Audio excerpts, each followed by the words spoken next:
Geography class 12वीं का most important question. Question number 1 है, भारत में सिंचाई की आवश्यकता क्यों होती है? तो इसका उत्तर हो जाएगा क्योंकि यहाँ यानी भारत में वर्षा की मात्रा अनिश्चित है। ठीक है, भारत में वर्षा की मात्रा निश्चित नहीं है, अनिश्चित है, यानी उस समय वर्षा हो जाता है।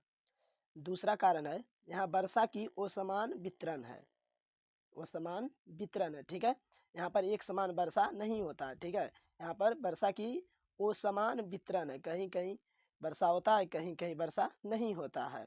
आगे है, यहाँ वर्षा की अवधि निश्चित है, यानी यहाँ वर्षा यानी भारत में वर्षा की समय निश्चित है, कब से कब लेकर जून से सितंबर तक। ठीक है, जून से सितंबर तक यहाँ वर्षा निश्चित है। ठीक है, भारत में।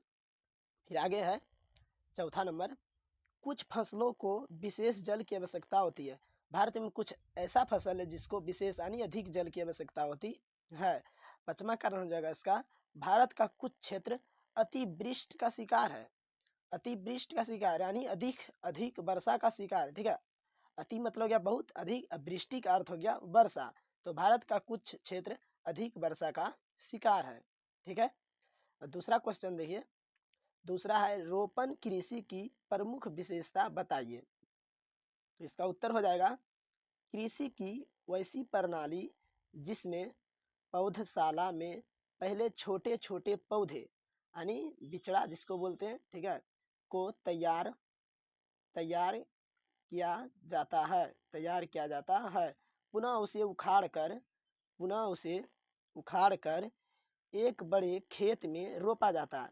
ठीक है, जैसे धान को किया जाता है, पहले उसको बिछड़ा उगाया जाता है, छोटे छोटा पौधा होता है, फिर उसको उखाड़ कर एक बड़े खेत में रोप दिया जाता है, रोपण कृषि कहलाता है, यानी उसे रोपण कृषि कहते हैं। इसे व्यापारिक कृषि भी कहते हैं, इसे रोपण कृषि को व्यापारिक कृषि भी कहते हैं। ठीक है, इसका दूसरा नाम व्यापारिक कृषि है।